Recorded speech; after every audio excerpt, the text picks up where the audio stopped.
on a de nouvelles informations et précisions sur le futur du DC Universe. Alors je vais pas revenir sur les différentes annonces qui ont été faites de la part de DC Studios sur les nombreux projets qui débarqueront dans les prochaines années. Pour ça, une vidéo dédiée est disponible sur la chaîne. Pour bien plus d'infos, je vous mets ça en haut à droite. Là, on va plutôt revenir sur des précisions qu'ont pu faire James Gunn et Peter Safran lors de nombreuses interviews. Et c'est mine de rien très intéressant. Bref, la première chose que je voulais évoquer concerne le futur de la série Superman et Lois. On sait que c'est une série quand même assez appréciée. Vous êtes nombreux parmi les abonnés à justement adorer cette série. Eh bien, bonne nouvelle, malgré qu'elle n'ait pas été évoquée dans les plans de DC Studios, James Gunn a déclaré en interview que le show devrait se poursuivre pendant environ 1 à 2 saisons supplémentaires.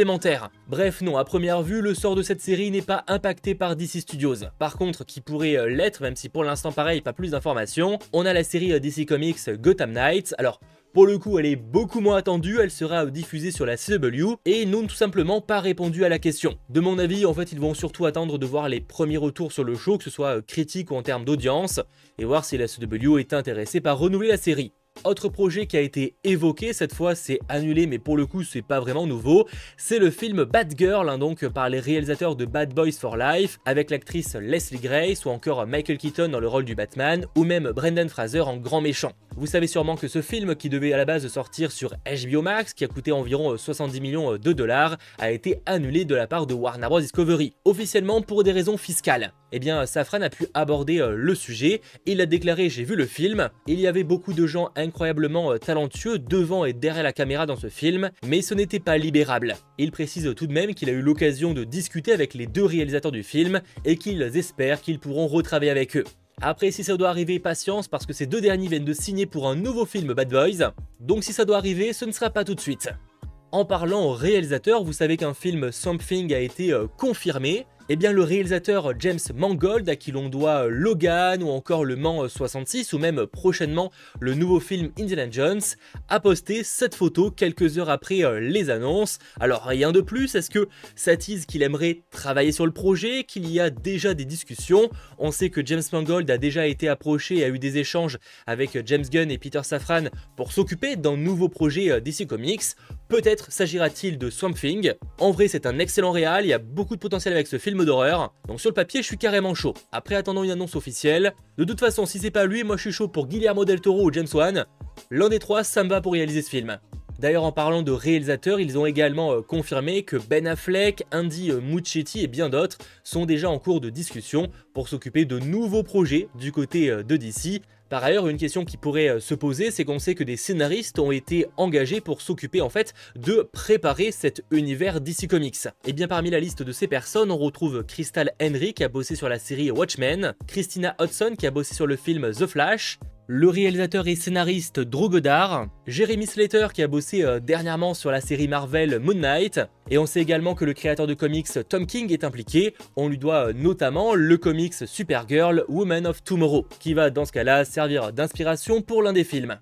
Autre genre d'informations révélées lors des différents interviews, c'est par rapport en fait à Jason Momoa et même de manière générale par rapport aux acteurs qui vont incarner des personnages dans ce nouveau DC Universe. Il y avait pas mal de rumeurs dernièrement que Jason Momoa pouvait pourquoi pas alterner en fait le rôle qu'il a déjà de Aquaman avec celui de Lobo. Alors les réponses n'ont pas été extrêmement claires, on sent qu'il reste volontairement assez flou et de ce côté là je dirais que James Gunn a quand même bien appris du côté de Kevin Feige chez Marvel, mais ils ont quand même précisé que non, Jason Momoa ne jouera pas deux personnages. Donc visiblement non, il n'incarnera pas Lobo, ou si c'est le cas, ce sera après avoir incarné Aquaman. Et de son côté, Peter Safran déclare qu'il est trop tôt pour le dire et que Jason Momoa a toujours pensé qu'Aquaman serait une trilogie. Bref, réponse après Aquaman and the Lost Kingdom, mais un troisième opus de Aquaman, il y a des chances.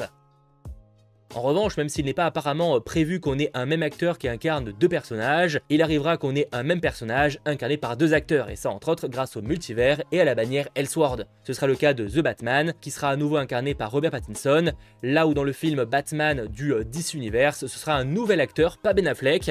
Et à la question d'avoir ces deux films en parallèle, donc deux films Batman au cinéma, est-ce que ça va pas un peu perdre les gens? Eh bien, James Gunn a bien précisé que leur but était évidemment d'équilibrer tout ça, et que ces deux films Batman ne sortiraient pas dans les mêmes 6 mois. Par ailleurs, on peut également se poser la question par rapport à des crossovers. C'est vrai que dans les différentes annonces qui ont été faites, même s'il ne s'agit pas totalement du plan complet pour ce premier chapitre, on n'a pas d'informations sur un crossover comme un Justice League par exemple. Eh bien, James Gunn a précisé que tout se croise partout. En fait, ces personnages seront tous en interaction tout au long des différentes histoires. Donc même s'il n'y a pas officiellement un Justice League, il pourrait tout à fait y avoir des connexions dans un Swamp Thing, le film Superman ou autre. Il y aura parfois des connexions et parfois pas, comme peut-être avec le film Batman, où il n'est pas impossible que ça se contente uniquement de se concentrer sur Batman et Robin. Mais par exemple dans le cas de la série animée Créature Commando, l'un des personnages principaux du show apparaîtra dans la série Waller.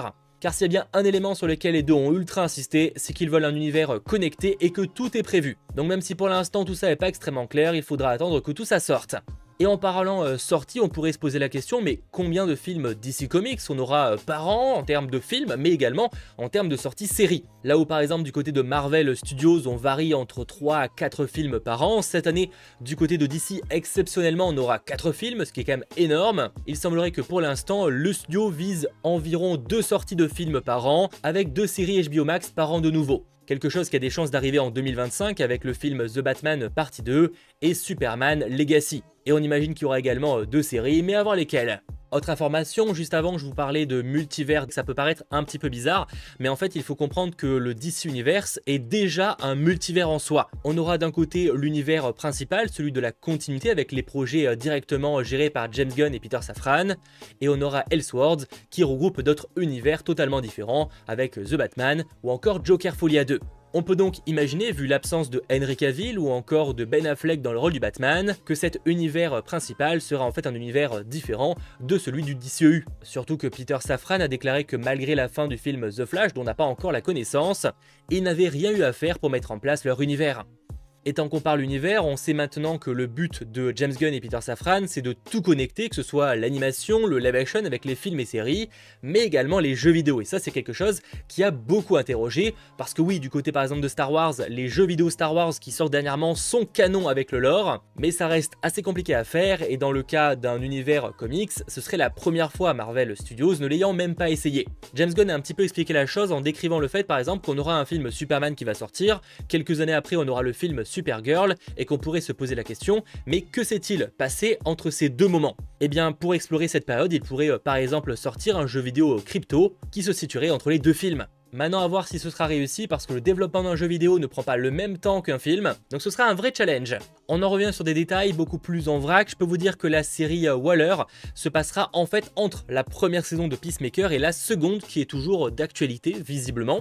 On apprend également que dans le film Batman, qu'en plus de Robin, on aura d'autres personnages, d'autres membres de la Bat Family élargie, c'est comme ça qu'ils le disent. Et ça c'est quand même une très bonne nouvelle parce que quelque chose qui était beaucoup attendu par moi en premier, c'est qu'on ait enfin la Bat Family sur les écrans. Et dernière information concernant la série Booster Gold, et il semblerait qu'ils aient déjà en tête un acteur qui a des échanges à ce sujet. Alors s'agit-il comme beaucoup l'espèrent de Chris Pratt? C'est pas impossible, mais en commentaire, n'hésitez pas à me faire votre wishlist des acteurs que vous voulez dans le rôle. J'espère en tout cas que cette vidéo vous aura intéressé, vous aura apporté quelques précisions, même si évidemment il y a encore beaucoup de flou. Et pour le reste, eh bien ça, patience. Mais si vous avez apprécié le moment, pensez à lâcher un petit pouce vers le haut, à vous abonner, et on se retrouve très vite pour de nouvelles vidéos. C'était votre geek, Mathéo, ciao tout le monde.